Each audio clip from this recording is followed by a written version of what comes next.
Sorpresas, gracias por atender a M1300 La Salada. ¿Cómo le va? Bien, bien, Gerardo, gracias por asociar el apellido de esos valores. Muchas gracias. No, sí, sin dudas, el apellido Alfonsín es sinónimo de democracia. Venimos de una jornada de democracia el último domingo. ¿Cómo la vivió, Ricardo? Bueno, como jornada democrática, con alegría. Una vez más, los argentinos vamos a las urnas y decidimos, en función de lo que creemos que es mejor, hacia adelante, quiénes serán nuestros representantes. Aunque, le digo la verdad, eso en los hechos no es tan así, porque muchas veces tomamos decisiones sin conocer bien qué es lo que está en juego, debido a que los diferentes competidores no hacen conocer con profundidad, con rigor, con honestidad intelectual y con claridad las propuestas.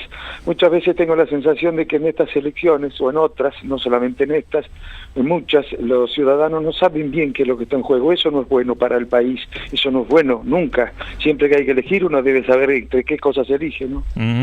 Fue muy vacía la campaña, ¿no? Digo, no se habló de futuro, en realidad. No se habló de futuro, se habló de presente, de pasado, y todo lo que tenía mayor trascendencia era aquello que de una u otra manera poseía una espectacularidad impropia de la política. Y en términos de resultados, ¿cómo evaluó este triunfo del gobierno a nivel nacional?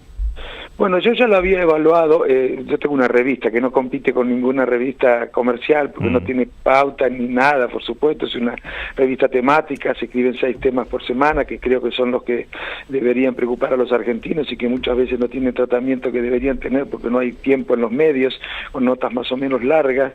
Pero en el número segundo o tercero hicimos una consideración acerca de las PASO y adelantamos en esa consideración, en ese artículo, que probablemente en esta elección, en octubre, el oficialismo ganaría por un amplio margen o por un margen mayor las elecciones, debido a varias razones que allí se explicitaron, y creo que en definitiva son las que todo el mundo utiliza para aplicar el triunfo, ¿no? No había nada original. El asunto ahora, ¿qué se hace? ¿Cuáles son los desafíos? Claro. Porque el desafío no es ganar elecciones, ¿no? Sino de resolver el problema del crecimiento económico, resolver el problema de las relaciones laborales, resolver el problema tributario, resolver el problema de las jubilaciones, resolver el problema que tenemos en educación, modificar la matriz productiva, el déficit fiscal, terminar con la inflación, generar una sociedad que crezca y además logre niveles de bienestar superiores. Ese es el problema y esta es tarea de todos. ¿Y en qué punto estamos? ¿Vamos camino a eso? ¿Lo ve al gobierno dispuesto a esto? Mire, yo desde que el gobierno asumió dije que era necesario, que me parecía que era correcto para que las decisiones fueran las acertadas, mucho diálogo, mucho encuentro entre quienes piensan diferente, porque las decisiones que hay que tomar no solamente son cuestiones técnicas, son cuestiones de carácter político también, y que para eso hay que conversar con todos, con mucha buena fe, con mucha honestidad, con mucha seriedad y con mucho conocimiento. Lamentablemente hasta ahora no se ha utilizado este mecanismo, sí en el Congreso, pero las decisiones que no pasan por el Congreso no han sido producto del diálogo ni de la búsqueda de acuerdos. Y espero que de aquí en adelante sí lo hagan, es absolutamente necesario que conversen. Por ejemplo, en el caso de la economía, los sectores del trabajo, los sectores del capital, los sectores de la política. En el caso de la educación, que conversen los profesores, que conversen desde luego pedagogos, que converse la política, que converse toda la comunidad educativa. Muy mala la educación que tenemos. Tenemos que asegurarnos que los chicos en la escuela aprendan efectivamente, pero además tenemos que discutir qué es lo que tienen que aprender. Me preocupa por algunas cosas que escucho del oficialismo, que crean que la escuela lo único que tiene que hacer es formar para el empleo. La escuela tiene que hacer mucho más que eso. La escuela tiene que formar ciudadanos, tiene que formar gente en valores, debe ser una gente cultural la escuela, gente con espíritu crítico, que sepa comprender las cosas que hay que cambiar en la sociedad y cuándo hay que cambiarlas. En fin, son cosas muy interesantes las que nos quedan por delante, y espero que mi partido, además, de aquí en adelante, en lugar de actuar como convidado de piedra, se haga cargo de las diferencias y tenga un rol mucho más activo. Ahora, ¿no lo tiene porque no lo proponen las autoridades del partido o porque el gobierno no hace ni el mínimo de lugar? No creo que al gobierno le disguste que nosotros no hagamos absolutamente nada, pero no le puedo reprochar al PRO. En realidad es mi propio partido, vaya a saber por qué razón, a veces subalternas, algunos dirigentes, pensando más en la carrera política que en la cumplir con la responsabilidad de hacer conocer las diferencias cuando existen. Mi partido ha adoptado, se ha autocolocado en el rol de convidado de piedra. Esa no es la mejor manera de ayudar a los argentinos, pero estas cosas las vamos a discutir hacia adentro de la Unión Cívica Radical y cada uno tendrá que hacerse cargo de sus posiciones y dar cuenta de las mismas. Está claro que el radicalismo ha sido la base y el puntal para que el partido que hoy gobierna tenga una estructura nacional, ¿no? En definitiva hay una presencia nacional, un partido centenario que sirvió justamente como basamento y garantía que esto ocurriera. Ahora, si hoy tuviera que volver a firmar ese acuerdo, ¿lo haría? Sí, mire, ese fue un acuerdo impuesto por las circunstancias, además. Lo que hay que preguntarse es, en realidad, lo siguiente: a ese acuerdo se llegó porque antes se hizo otra cosa, que fue la destrucción del Frente Amplio UNEN. Lo que hay que preguntarse no es si en Gualeguaychú se podía hacer alguna cosa diferente de la que se hizo. Lo que hay que preguntarse es si frente al Frente Amplio UNEN se puede hacer algo distinto de lo que se hizo. Todo lo que se hizo fue para destruirlo. Es allí donde yo querría escribir un libro para explicar qué fue lo que pasó, para que el Frente Amplio UNEN muriera. No murió de muerte natural, murió de linchamiento, digamos. Ahora, en 3 puntos, sin entrar y sin invadir su libro, que lo vamos a leer con muchísimas ganas. ¿Cómo le explica en 3 puntos, digamos, cómo se hizo esa destrucción de UNEN, por consiguiente del radicalismo? Mire, no fue una estrategia definida en la Unión Cívica Radical, fue definida en otras instancias. En todo caso, dirigentes de la Unión Cívica Radical las ejecutaron, creyendo que hacían lo mejor, seguro, pero yo no tengo por qué juzgar solo intenciones, tengo que juzgar también resultados. Y para mí, haber destruido un frente que tenía una potencialidad electoral extraordinaria, había salido segundo en el 2013, había ganado tantos municipios, más provincias que en el 2015, la Unión Cívica Radical había colocado más legisladores que en el 2013, que en el 2015. Bueno, pues destruir un frente con esa potencialidad, que además reunía fuerzas afines con la Unión Cívica Radical y que podía garantizar la alternancia y aventar los riesgos de la República, que para la República representaba un nuevo triunfo frente para la victoria. Esa destrucción fue un hecho que merece ser explicado. Ya veremos cómo lo hacemos y si efectivamente lo hacemos, si contribuye algo o no. ¿Por qué? Porque hay actores que siguen operando en ese sentido en la Unión Cívica Radical y en los distintos partidos. ¿Que son por allí quienes hoy apuestan a candidatos más nuevos, más jóvenes y de otros espacios? Sí, o apuestan a una política light. Usted sabe que lo que está pasando con la sociedad es que se despolitiza, se desideologiza, se despartidiza, digamos, de alguna manera. Y bueno, y algunos dirigentes políticos creen que la mejor manera de sintonizar con una sociedad de estas características es despartidizar el partido, despolitizar el partido, desideologizar el partido. Bueno, yo no creo en esa forma de hacer política. Antes que hacer política de esa manera tan impostada, me voy a mi casa. Si hoy le nombro a Ernesto Sanz, digo, ¿qué opinión le merece en referencia al rol hoy dentro de Cambiemos? Mire, yo creo que Ernesto Sanz, con la mejor intención, bueno, pero es uno de los responsables de haber puesto al partido en este camino que puede terminar, si no hacemos algo que lo evite, en la irrelevancia o en la insignificancia o en la pérdida de identidad en la Unión Cívica Radical. Seguramente lo hizo con otra intención, pero yo reitero, tengo que jugar resultados y no intenciones. Fíjese una cosa, les cuento una cosa. Nosotros después del 2001 parecía que desaparecíamos por razones obvias. Sí. Todos los diarios decían que dejaríamos de ser un partido nacional. Lo cierto es que en la primera elección presidencial posterior sacamos el 2% de los votos, no por culpa del candidato, sino por el enojo que tenía la sociedad con la Unión Cívica Radical. En la segunda elección no tuvimos candidato propio. Me acuerdo que también los medios decían: se cumplió el veredicto, desaparece la Unión Cívica Radical, no es más un partido nacional. Sin embargo, en la tercera elección, en la que al oficialismo le iba muy bien, es decir, era muy difícil ser oposición, muy bien desde el punto de vista económico y social, tuvimos candidato propio, lo que ya representaba una mejoría respecto del pasado reciente, y obtuvimos en las PASO más de 2.750.000 votos, lo que también representó un progreso muy importante. Antes habíamos sacado el 2% de los votos, ahora el 13% de los votos.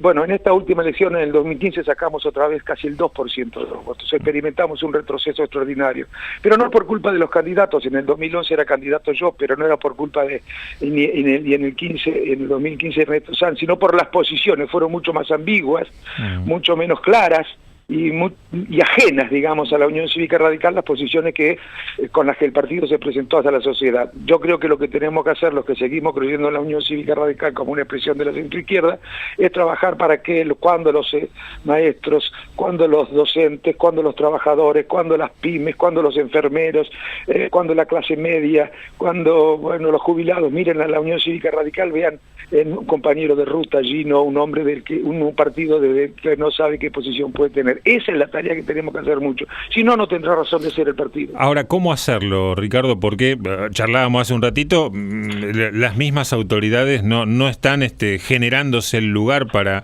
incidir en las políticas ejecutivas del gobierno. Mire, es cierto, y eso yo no se lo puedo reprochar al PRO. Eso creo que tiene que ver con una decisión de la Unión Cívica Radical que deberán explicar. Yo creo que tiene que ver más que nada con cuestiones subalternas, por miedo a plantear la diferencia y por miedo a afectar la carrera política. Pero lo cierto es que también está ocurriendo algo que muchos no saben, que sería bueno que se supiera.